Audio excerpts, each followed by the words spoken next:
Fraud ಮೇಲೆ ತನಿಖೆ ಮಾಡಿದ್ರು. ಯೂನಿಯನ್ ಬ್ಯಾಂಕ್ ನಾವು ಕೊಟ್ಟಿರುವಂತಹ ಕಂಪ್ಲೇಂಟ್ ಮೇಲೆ ತನಿಖೆ ಮಾಡಿದ್ರು.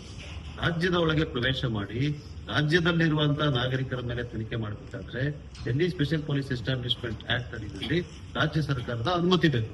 ಅವ್ರಿಗೆ ಅನುಮತಿ ಇರಲಿಲ್ಲ. ಯಾವುದೋ ಒಂದು ಕಾರಣದಿಂದ ಬಂದು ತನಿಖೆ ಮಾಡ್ತಾ ಇದ್ದೀವಿ ಅಂತ ಹೇಳಿ ಇವನ್ನ ಆರೋಪಿಯಾಗಿ ಸೇರಿಸ್ಕೊಂಡಿದ್ದಾರೆ. ಯಾವ ತನಿಖೆ ಮಾಡಕ್ ಸಾಧ್ಯ ಇದೆ? ಅವ್ರಿಗೆ ಅನುಮತಿನೇ ಇಲ್ಲ ಇದ್ದಾಗ.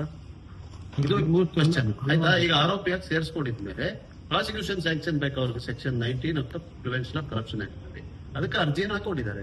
ಸ್ಯಾಂಕ್ಷನ್ ಕೊಟ್ಟ ಅಂದ್ರೆ ಕೋರ್ಟ್ ನಲ್ಲಿ ನಡೀತದೆ. ನಾವು ಈಗ ಸದನದಲ್ಲೇ ಚರ್ಚೆಗೆ ತಯಾರಿದ್ದಾಗ ಕೋರ್ಟ್ ನಲ್ಲಿ ನಡೆಸಕ್ಕೆ ತಯಾರಿಲ್ವಾ? ಕೋರ್ಟ್ ನಲ್ಲಿ ಇವರು ಯಾವ ರೀತಿ ಬೇಕಾದ್ರೆ ಚಾರ್ಜ್ ಶೀಟ್ ಹಾಕಿದ್ರೆ ಒಪ್ಕೊಳಕಾಗುತ್ತಾ?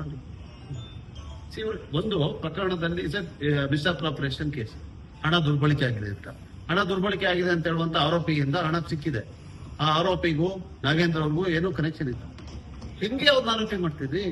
ಮೂಟ್ ಕ್ವೆಶ್ಚನ್ ಇತ್ತು, ಲಾಜಿಕ್ ಅಷ್ಟೇ, ಕಾಮನ್ ಸೆನ್ಸ್ ಇದೆ. ಹೆಂಗ್ ಮಾಡ್ತೀರಿ? ಹಣ ದುರ್ಬಳಕೆ ಆಗಿದೆ ನಿಮ್ಮ ಆಫೀಸ್ನಲ್ಲಿ, ನನ್ನ ಹತ್ರ ನಿಮ್ಮ ಹತ್ರ ದುಡ್ಡು ಸಿಗ್ಬೇಕು, ನಾನು ಆರೋಪಿ. ಸಿಗದೆ ಅವ್ರು ಹಿಡ್ಕೊಂಡು ಹೋಗಿ ಆರೋಪಿಯಿಂದ ರಾಜಕೀಯವಾಗಿ ಹೇಳಿದ್ರೆ ಇವ್ರು ಕೇಂದ್ರ ಸಂಸ್ಥೆಗಳನ್ನೆಲ್ಲ ದುರ್ಬಳಕೆ ಮಾಡ್ತಿದ್ದಾರೆ.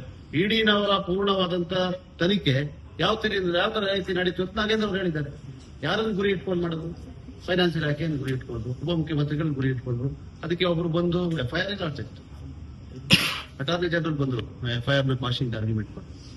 ಈ ಮಟ್ಟಕ್ಕೆ ರಾಜಕೀಯವಾಗಿ ಹೋಗ್ತಾರ.